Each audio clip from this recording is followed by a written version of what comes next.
When Guardians of the Galaxy hit movie theaters, its combination of fun, adventure, and a killer soundtrack wowed audiences and earned nearly $750 million at the box office. Now the crew is back for one last adventure. Take a look. We were gone for quite a while. But no matter what happens next, the galaxy still needs its Guardians. Guardians of the Galaxy Volume 3 concludes the beloved trilogy. This time, the group sets off on a mission to save Rocket the Raccoon's life after evil from his past arrives, putting all the Guardians in danger. Joining me this morning are stars Gunn and Chukwudi Iwuji. Good morning to both of you, and thanks for being here. Good morning. Thanks for having us. Okay, so the newest Guardians movie, it really pulls on the heartstrings. Sean, what do you think it is about Rocket and his story in particular and the Guardians that we have that pulls audiences in so much?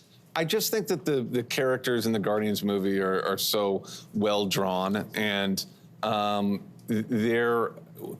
think anybody can relate to their attempt to find their own family within the people that are around them. And that's true for Rocket more than anybody. He's been so alone his whole life, and he's trying to find where his family is and how he fits within it, and we get to see a lot more of his story here. Where he belongs. Yeah. Okay, so I watched Thanos disappear half the universe in a snap, and I did not feel as emotionally wrecked as I did watching what happens to Rocket and his backstory. So for you, Chukwudi, how did you feel having your storyline woven in with this theme of animals and Rocket's story in particular? How did that affect you? Did it? It certainly affected me when I saw the finished product, because I couldn't look at Rocket and not see my own dog. But it was great to be. Rocket is my favorite character in the whole Guardians franchise. So the idea that creature I saw take off his shirt in the first one, and you saw those little markings on his back, and the question was first raised of what's his past. The idea that I could enter the franchise as the person responsible for that past meant a great deal to me. I was very excited at the prospect of that, but I was also very moved. I mean, I think I cried twice. I've seen it twice now, and I cried in the same two places twice. You know? Yeah. What is it like playing a villain? Because you're not just like an evil bad dude. You have a complicated story, and there's a real root of wanting to do good in your character.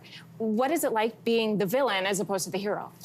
I've always thought villains I've always been drawn to villains, and I'm not just saying that because I'm playing one. I really have. When I think of my favorite actors, the likes of Gary Oldman and Pete O'Toole and Alan Rickman, they excelled in playing villains, and I think it's because villains have their boundaries are a lot more elastic. You know, like you can stretch it a bit as to what they can do. You have more, you can explore the extremes a lot more. And for an actor, the further away from my character, because I'm really nothing like the high Evo, the further away I can get from myself, the more exciting the job is, and the more the imagination gets to really kick in, you know? Yeah. Yeah. Speaking of imagination, I imagine there's elements of this involved while you're filming, because this obviously is relying on CGI and the after effects. So when you're in the moment filming, Sean, and I'll ask this to you, what is that like versus what you see at the end? Well, one thing that we're really fortunate on our sets is we build a lot of those sets that you see. So there's anytime we're inside a spaceship, they build that set practically. So it's massive. And the entire city of Nowhere was built. In the distance, you see the green screen, but for the most part, we're able to really inhabit those spaces, which is rare. You don't get that on every kind of big tentpole movie like this, but we kind of go the extra mile and make sure that we've got what we need right there on set. It's like you're living it. Yeah. Absolutely. So a huge part of the Guardians movie, and you'll know this as you watch at home, is the music. And you watch the music, or you watch the movie and you hear the music and you're just immersed in this. So I have to ask, and I'm gonna ask both of you this question. If you had to live in a decade of music and you only got to hear that decade again for the rest of your life, what decade are you putting yourself in? I'm putting you on the spot here. I appreciate that. Sean, you wanna go first? I'm gonna go with the 1970s. 70s, do you have a song? Oh my gosh, I just love so much from the 70s, from rock music to folk music to soul. It's like you've got so much to deal with there, and there's so many artists that are at their peak. I'm sticking with 70s. 70s, okay. Yeah. What about you?